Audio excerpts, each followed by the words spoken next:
Hello everyone, welcome back to my new video. तो आज के इस वीडियो में हम लोग डिस्कस करने वाले हैं एच.सी. वर्मा के फोर्सेस चैप्टर में से, जो कि न्यूटन्स लॉ ऑफ मोशन वाला चैप्टर है, उसमें से क्वेश्चन नंबर 8 को डिस्कस करेंगे। इसके अंदर जिस किसी कंसेप्ट का यूज हो रहा है उस कंसेप्ट को समझेंगे हमेशा की तरह, और आगे ऐसे सिमिलर क्वेश्चंस आते हैं जिसके अंदर ऐसे कंसेप्ट यूज होते हैं तो उस कंसेप्ट को समझना है।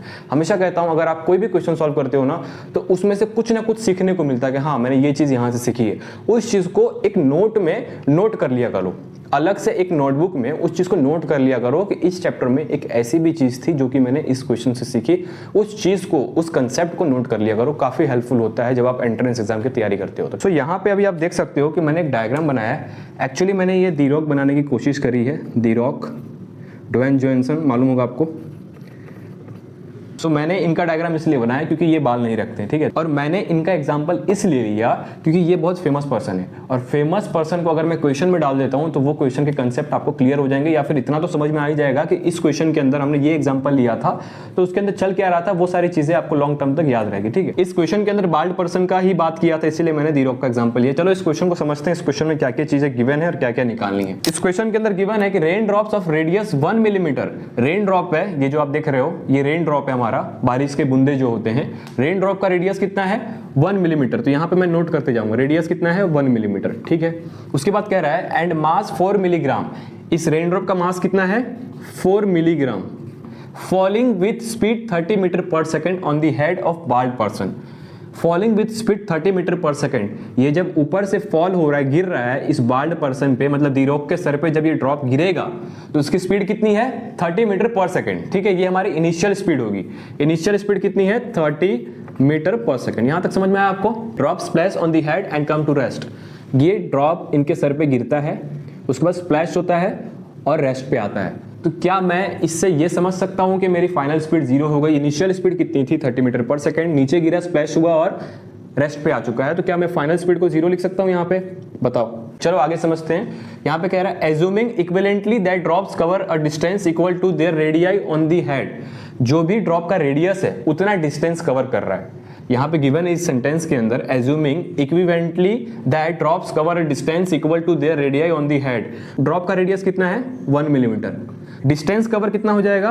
1 मिलीमीटर इक्वल टू रेडियाई जो भी है इसका 1 मिलीमीटर, उतना ही डिस्टेंस भी कवर किया है। कह रहा है कि what is the force exerted on the head, जब ये ड्रॉप इनके सर पे फॉल हुआ, गिरेगा, तो इनके माथे पे एक फोर्स लगेगा इस डायरेक्शन में, और इस ड्रॉप के ऊपर फोर्स लगेगा अपवर्ड डायरेक्शन में। इतना क्लियर हुआ आपको? फोर्स का डायरेक्शन इनके सर पे डाउनवर्ड होगा और इस ड्रॉप पे अपवर्ड होगा। तो हमें क्या निकालना है? जो फोर्स इनके सर पे लग रहा होगा, हालांकि ये इक्वल एंड अपोजिट फोर्स होगा, ठीक है। तो हमें इसकी वैल्यू निकालनी है कि F की वैल्यू कितनी होगी, ओके। तो फोर्स का इक्वेशन क्या होता है? Force equals to mass into acceleration होता है।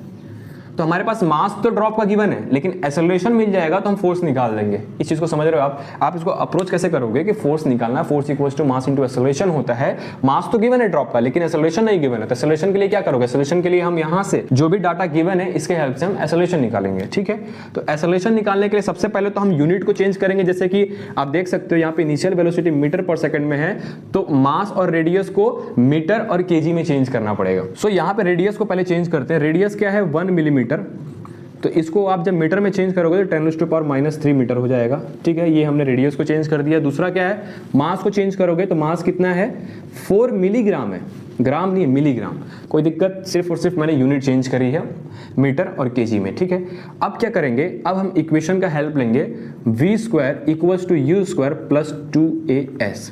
वेलोसिटी 30 मीटर पर सेकंड इनिशियल वेलोसिटी, इसका मतलब इनिशियल वेलोसिटी का डायरेक्शन कहाँ होगा बताओ? इस डायरेक्शन में होगा कुछ ऐसे, u इक्वल्स टू 30 मीटर पर सेकंड, और ये पॉजिटिव है। इसका मतलब हमने क्या किया है? देखो ये पॉजिटिव है, इसका मतलब हमने डाउनवर्ड डायरेक्शन को क्या लिया है? पॉजिटिव लिया है। ये हमारा पॉजिटिव होगा, और अगर हमारी वैल्यू किसी भी चीज की नेगेटिव आती है इसका मतलब उसका डायरेक्शन अपवर्ड होगा। इस चीज को समझ रहे हो आप? इस चीज को समझ पा रहे हो? अगर हमारा 30 मीटर पर सेकंड पॉजिटिव है, मतलब ये पॉजिटिव डायरेक्शन हमने कंसीडर किया है। अगर किसी भी चीज की वैल्यू नेगेटिव आ रही है इसका मतलब उसका डायरेक्शन अपवर्ड है, इसके अपोजिट डायरेक्शन में, ठीक है। चलो आगे सॉल्व करते हैं इसको। मैंने इस इक्वेशन का हेल्प क्यों लिया? क्योंकि v² equals to u² plus 2a, इसमें v 0 है, u गिवन है, एक्सेलरेशन निकालना है, डिस्टेंस भी गिवन है, तो इजीली इसे फाइंड कर लोगे। आप सोच रहे होगे s equals to ut plus half at² से क्यों नहीं निकाले? s equals to ut plus half at² में टाइम की वैल्यू हमारे पास गिवन नहीं है, इसीलिए मैंने उस इक्वेशन का हेल्प नहीं लिया, ठीक है। तो यहाँ पे फाइनल स्पीड 0 है, इनिशियल स्पीड कितनी है 30 मीटर पर सेकंड का होल स्क्वायर कर दोगे, प्लस 2 इंटू एक्सेलरेशन फाइंड करना है। डिस्टेंस कितना है 10⁻, डिस्टेंस को भी चेंज करोगे जब मीटर में तो क्या होगा 10⁻³ मीटर, तो 10⁻³ मीटर। यहाँ तक कोई दिक्कत है? थोड़ा सा रफ करता हूँ, चीज़ों को समझने के लिए आसानी होगी क्योंकि बहुत ज़्यादा स्पेस घेर लिया इसने। इसको रफ कर देता हूँ, ठीक है, आपको समझ में आ जाएगा, चिंता मत करो। 0 का स्क्वायर 0 और 30 का स्क्वायर हो जाएगा 900 प्लस 2 इंटू एक्सेलरेशन इंटू 10⁻³ ठीक है। एक्सेलरेशन की वैल्यू निकालनी है, 900 को इधर लाओगे माइनस हो जाएगा, मतलब -900 डिवाइड बाई 2 इंटू 10⁻³ इसको जब आप डिवाइड दोगे इसे तो ऊपर क्या हो जाएगा 450 हो जाएगा 2 टाइम्स में, माइनस इंटू जब 10⁻³ का पावर ऊपर जाएगा तो पॉजिटिव हो जाएगा 10⁻³ हो जाएगा। एक जीरो यहाँ से हटा रहा हूँ मैं तो -45 इंटू 10⁻⁴, एक जीरो को इस पे लाके मैंने रख दिया, ठीक है। तो हमारे पास एक्सेलरेशन क्या आ गया -45 इंटू 10⁻⁴। ये पर्सन के सर पे जो भी फोर्स एक्सर्ट कर रहा होगा उसकी वैल्यू निकाल सकते हो आप। हम लोग फोर्स की वैल्यू निकालते हैं कि फोर्स की वैल्यू कितनी होगी। फोर्स इक्वल्स टू क्या होता है, मास इंटू एक्सेलरेशन होता है। मास गिवन है इस ड्रॉप का कितना है 4 मिलीग्राम, को चेंज करोगे केजी में तो इंटू 10⁻⁻6 करोगे, मतलब मास को लिख सकता हूँ 4 इंटू 10⁻⁻6 केजी लिख सकता हूँ, इंटू एक्सेलरेशन फाइंड किया हमने 45 इंटू 10⁻⁴, तो सिर्फ और सिर्फ मैग्नीट्यूड रखना है 45 इंटू 10⁻⁴, ठीक है। तो 4 इंटू 45 करोगे तो कितना आ जाएगा 180, इंटू 10⁻⁻6 इंटू 10⁻⁴ करोगे तो 10⁻⁻2 हो जाएगा, ठीक है। 180 डिवाइड बाई 10⁻⁻2 से जब ये नीचे जाएगा तो पावर पॉजिटिव हो जाएगा, मतलब 100 हो जाएगा। जब इसको डिवाइड दोगे तो 1.8 आ जाएगा, तो फोर्स की वैल्यू क्या आ गई 1.8 न्यूटन।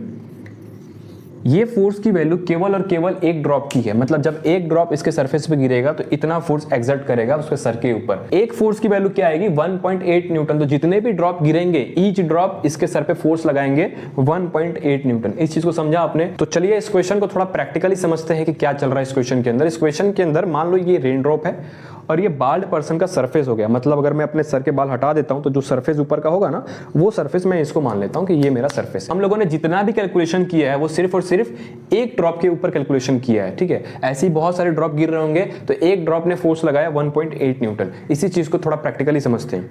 ये मेरे पास ड्रॉप है, ये एक ड्रॉप है, ईच ड्रॉप है, ठीक है, एक ड्रॉप है। ये एक ड्रॉप अगर इस सरफेस पे गिरेगा, बाल्ड पर्सन के सरफेस पे गिरेगा तो कुछ इस तरीके से आएगा और यहाँ पे स्प्लैश हो जाएगा। तो ये जब ऊपर से नीचे आएगा तो फोर्स लगा रहा होगा, ऐसे देखो, ऐसे फोर्स लगा रहा होगा, ऊपर से नीचे फॉल होगा तो फोर्स लगा रहा होगा। डिस्टेंस भी गिवन है आपके पास, इनिशियल वेलोसिटी भी गिवन है। जैसे स्प्लेस होगा इस ड्रॉप की फाइनल वेलोसिटी 0 हो जाएगी, तो फाइनल वेलोसिटी भी गिवन है। आपको क्या निकालना है फोर्स। फोर्स एक्सर्ट कितना कर रहा है इस सरफेस पे, तो फोर्स निकालने के लिए मास इंटू एक्सेलरेशन करोगे। मास गिवन है, एक्सेलरेशन निकाल दोगे, जो भी डाटा आपके पास गिवन है, तो उससे फोर्स एक्सर्टेड निकल जाएगा कि इस सरफेस के ऊपर फोर्स कितना लगा रहा है ये ड्रॉप। ईच ड्रॉप का फोर्स आप निकाल सकते हो। बस यही था इस क्वेश्चन के अंदर। अगर आपको ये वीडियो अच्छा लगा तो लाइक कर देना, चैनल पर नए तो सब्सक्राइब कर देना। ऐसे और वीडियोस हमारे चैनल पर आते रहेंगे। So thank you so much for watching this video. मिलते हैं किसी नए वीडियो में, तब तक के लिए बाय।